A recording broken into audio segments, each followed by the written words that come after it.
হাঁহি দিয়া মানে চোৱা এনে চোৱা হাঁহি দিয়া ঘূৰি দিয়া এনেকৈ আমি ফুৰিবলৈ যাওঁ ক'ত যাওঁ কৈ দিয়া ক'ত যাম চাই দিয়া মানে এইপিনে চোৱা নমস্কাৰ বন্ধু বান্ধৱীসকল আকৌ আজি ওলাই আহিলোঁ সন্ধিয়া সময়ত বাৰ লগত আৰু আমাৰ ইয়াৰ পল্লিতাও আহিছে তাৰপিছত আজি হৈছে 14 তাৰিখ তাৰপিছত বায়ে ক'লে যিহেতু ঘৰলৈ গুচি যাব তো কিবা কিবি ল'বলৈ আছে আৰু বেটাৰো বাৰ্থডে আহি আছে তো আমি আহিলোঁ কিবা এটা ল'বলৈ বুলি তাৰ কাৰণে এয়া চাই আছোঁ আমি বেটা বেটিৰ কাৰণে কিন্তু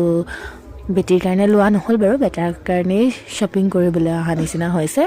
তাৰপিছত এই বেটাই চাই আছে তাৰ পচন্দেই হোৱা নাই আৰু চাইজ নিমিলে যিটো পচন্দ হয় এয়া আমি দুইজনী মাহী ভাগিন আমাৰ বেটিয়ে মানে গোটেইখন মানে দৌৰি ফুৰিছে আৰু তাই মানে নিজৰ গাত লগাই চাইছে আৰু নিজে মানে চাইছে কিটো ভাল লাগিছে কি নাই তাই কি মানে ভাল পাইছে নাজানো ড্ৰেছবোৰ চব চাই ফুৰিছে মানে নিজৰ গাত লগাই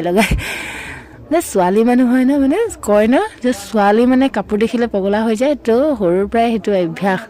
দেখিছে তো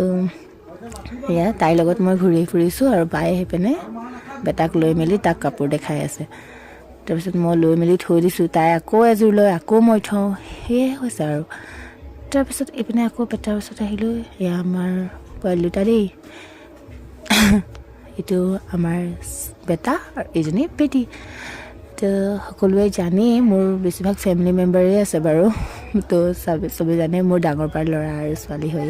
এয়া মই বেটাৰ কাৰণে লৈ ল'লোঁ কাপোৰ তাৰপিছত এতিয়া আমি কাউণ্টাৰলৈ গৈ আছোঁ কাউণ্টাৰত মই বাক ক'লোঁ তুমি পে' কৰা মই তাহাঁতৰ দুটাক লৈ পিনি ৰখিলোঁ ভিনটিও আহিলে নিবলৈ তাৰপিছত আমি চানা খালোঁ চানা খাই আমাৰ বা ঘৰলৈ আহিলোঁ মানে জেঠাইহঁতৰ ঘৰলৈ আহি মেলি এয়া সিহঁতি ইমানবোৰ কিবা কিবি উলিয়াই দিছে খালোঁ মেলিলোঁ তাৰপিছত আৰু ঘৰ গ'লোঁ আজিৰ ভিডিঅ'টো ইমানতে বাই বাই